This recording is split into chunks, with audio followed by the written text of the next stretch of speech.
Well, it turns out that even with their ups and downs, Nintendo's software sales simply cannot be stopped. So I stumbled upon this pretty cool piece of news earlier today. It turns out that Nintendo software in Japan is crazy dominant compared to its competition. I found it interesting, because I'm a Nintendo fan, and a lot of you guys out there are, of course, Nintendo fans, but also because it seems to go against a lot of what people seem to believe about Nintendo and their current status in the gaming industry, the success of their home console, and whether or not they're actually making money and overall turning a profit. And to me, these numbers really seem to say that everything is more than okay for Nintendo right now, which is really cool to see. So if you take a look at this chart right here, you can see how everything kind of works out. Now, again, these are Japan numbers. Sales in Japan. And when you consider Japanese sales, you do have to consider that it is a fairly different market. Nintendo themselves are, of course, a Japanese company, so they have a very particular kind of sway or influence over there, which I think is great, and that's some of their Japanese fundamentals have helped them in the U.S. and in North America in the past. And in other ways, it's certainly hurt them, and maybe more recently than anything, it's been hurting them. But regardless, this is pretty awesome, man. I mean, if you look at them sitting at number one for 2015 software sales for any company in Japan, look at their market share, 32%. That is insane, especially when you consider what the very next person, the next company in line is number two, Level 5, a great software developer. Their second place total is only 11.9%, 12%. So that is a gigantic, that's a 20% gap between numbers 1 and 2. Nintendo is absolutely dominating.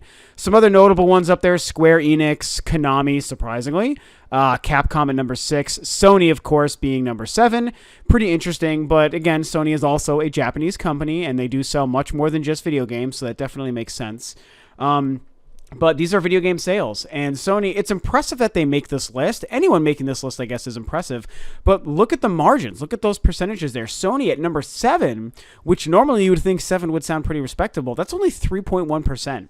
Nintendo just killing it at 32%, man. So what does this really mean? I mean, I guess it's almost hard to say. Obviously, it means that Nintendo's games, Nintendo's software, the way that they develop, the way that they market their stuff, their internal projects and internal properties, intellectual properties, is just second to none. They really are still killing it. So they've obviously made some mistakes in the hardware market and in the marketing decisions the last couple of years.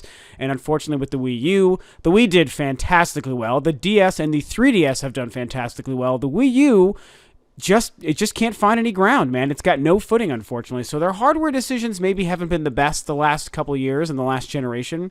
But when you look at these numbers as far as software, that's impressive.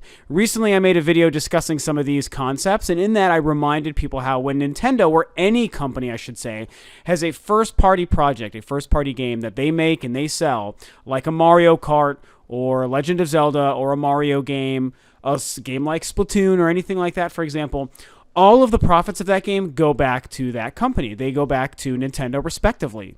They're not splitting the costs with maybe like a Warner Brothers or an Electronic Arts or a Capcom, with these kinds of games, if those are one of the studios that help develop that game. Platinum Games, for example, helping them with games like Bayonetta 2 and The Wonderful 101. Any profits or sales from those games had to be split also with Platinum Games. So when you look at Nintendo doing so amazingly well in Japan with these sales, think of how much money they're making from a massive 32% monopoly over their first-party software sales compared to everything else in Japan, in their home territory. The Japanese market is nowhere near the size of the North American market, so there is that little factor to consider. But when you look at the fact that it is still one of the major markets in the world, and again, their home territory, that's badass, man. I mean, I can keep saying it, 32%, 32%.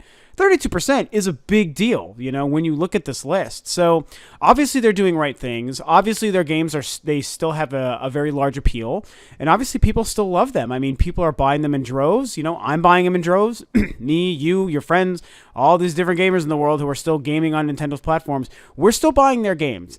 And the fact that they can maintain this level of sales with a home console that isn't really doing that well is even more impressive.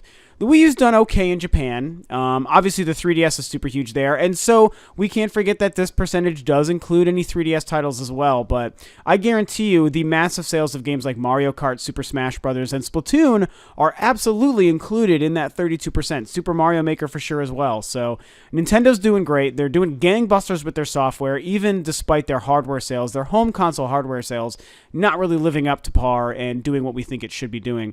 I think it's pretty cool. So, I mean, it'd be nice if other companies out there could compete, but they really just can't. And as a huge Nintendo fan, I love seeing how well Nintendo can do with their software sales.